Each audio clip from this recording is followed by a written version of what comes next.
Bonjour les amis de la grande paroisse de Saint-Junien en Mélois. Alors nous voici, nous nous retrouvons, nous sommes dans la bibliothèque du presbytère de Melle et je suis heureux de vous parler aujourd'hui de ce dernier dimanche de l'année liturgique. Dernier dimanche, c'est-à-dire que nous allons entrer dans l'Avent. Et ce dernier dimanche s'appelle la fête du Christ roi de l'univers. C'est un peu étonnant ce titre. Et regardant les livres d'histoire, je découvre que c'est en 1925 que l'Église catholique a institué, on pourrait dire ainsi, cette grande fête liturgique à la fin de ce temps ordinaire, enfin à l'époque on ne parlait pas comme ça, mais de ce temps ordinaire de la liturgie, avant d'entrer dans le temps de l'Avent pour aller vers Noël. Alors, 1925, c'est la fin, bien sûr, de la Grande Guerre, mais vous vous rappelez, c'est la fin de tous les grands empires, des royaumes, l'Empire ottoman, l'Empire russe, l'Empire austro-hongrois. Vous vous souvenez aussi la fin des empires coloniaux, italiens, allemands, anglais, français, à une époque où on rêvait d'une paix universelle parce que la guerre avait fait 10 millions de morts dans le monde entier. On rêvait effectivement d'une paix, d'une vraie paix.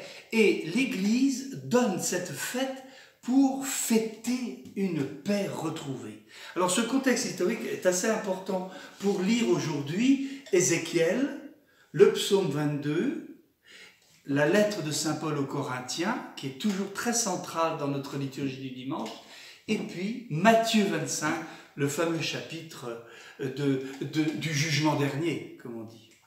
Alors, si vous voulez, prenons Saint Paul en plein cœur, Saint Paul, parce que Saint Paul nous parle de la victoire sur la mort. Il nous dit que le Christ est le ressuscité, le premier d'entre les morts, et la dernière ennemie qui a été vaincue, c'est la mort. Je trouve que c'est important de partir de lui, parce que ça va être un peu la clé pour comprendre l'ensemble de la parole de Dieu du jour. Alors, faisons un bond chez Ézéchiel. Ézéchiel, c'est un ancien exilé, il est allé avec le peuple de Dieu jusqu'en Babylonie et il a été prisonnier et au milieu du peuple, il est en train de parler d'un Dieu qui est un berger, mais un berger à la fois très tendre, exigeant. Il s'occupe des égarés, il s'occupe des blessés, il s'occupe des malades, il s'occupe aussi des brebis grasses pour les garder, les protéger.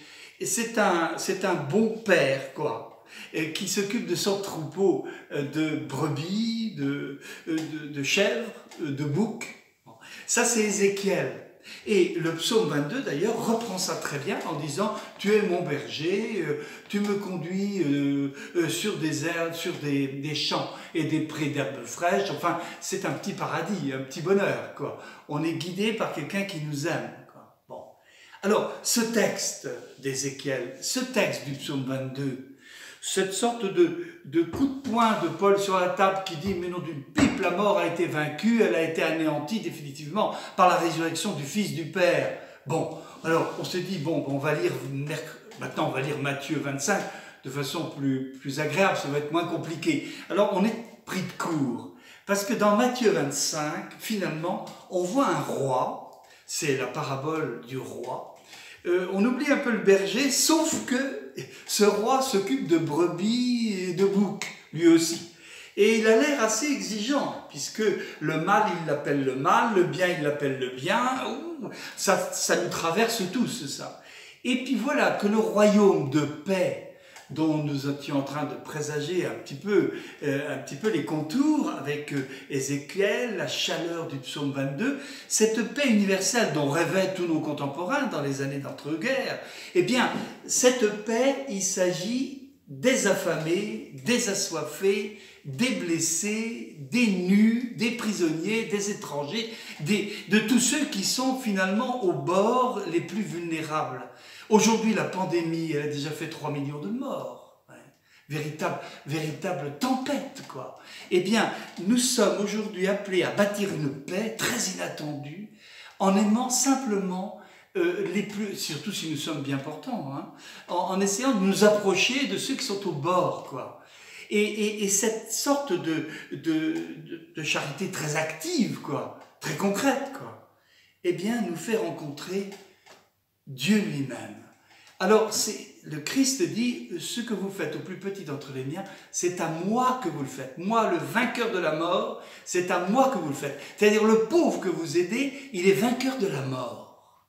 L'assoiffé, l'affamé est le vainqueur de la mort. Alors, aujourd'hui, n'hésitons pas à rencontrer nos frères et nos sœurs en humanité, car nous risquons pour la première fois de rencontrer Dieu.